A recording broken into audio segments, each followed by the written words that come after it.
Hi, I'm Chef Josh from Posh restaurant in Scottsdale, Arizona, and today we're going to talk about how to cut a whole New York strip and make a steak for yourself and your friends. This is what's called a subprimal cut.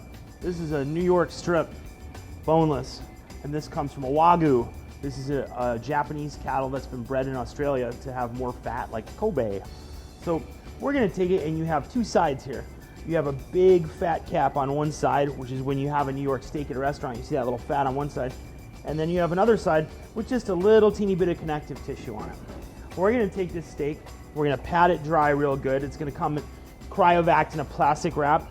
We don't want it slipping around on our cutting board, so we're going to take a towel. We're going to dry it off real good. And then we're going to take a boning knife, if you have one, a thin bladed knife in some way, shape, or form. And we're going to start by just very carefully shaving some of this connective tissue off of the top cap of the steak. It's pretty easy to tell when you've done it right because you're exposing the fat underneath and the marbling, and have gotten rid of any of that big thick white fat that will not be used in the connective tissues. It'll get more complex on the other side, but some of that we're going to leave. And we have a top lip here, which you can see on this side is relatively small. It goes from here all the way around to here. And then this fat piece here, which is called a cap. We want to remove both of those, but the cap gets smaller as you get to the long skinny end and big at the top end here. The chain does the same thing. It starts off small and gets bigger.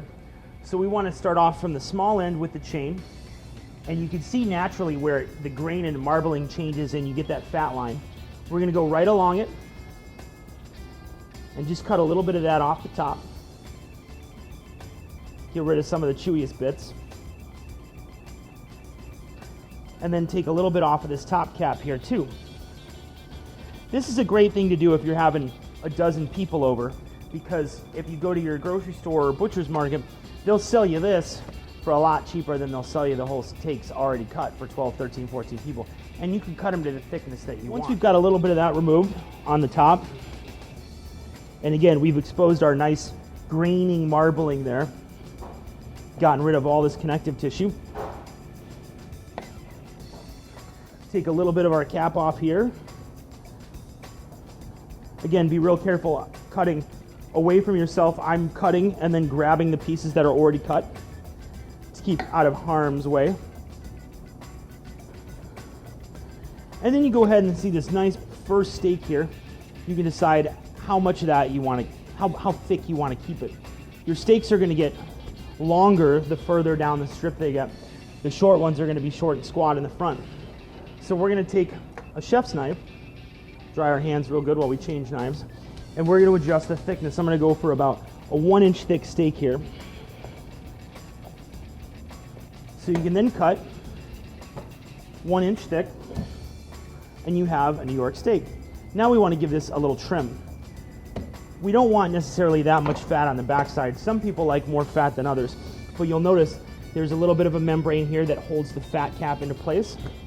So we're going to take that, cut it to about 1/8 of an inch thick, all the way around on those three sides. And then take one more little look at the nice lean side there, and just take a look and see if you need to graze off any little bit more connective tissue. Take a skinny knife to it, and you have a nice 1-inch thick New York steak. You can cut as many of these as you like, set them up, marinate them, and get ready to grill with your friends. And there you have a great cost-effective way to make a dozen or so steaks, maybe a few more, maybe a few less, for you and a large group. Have a great day.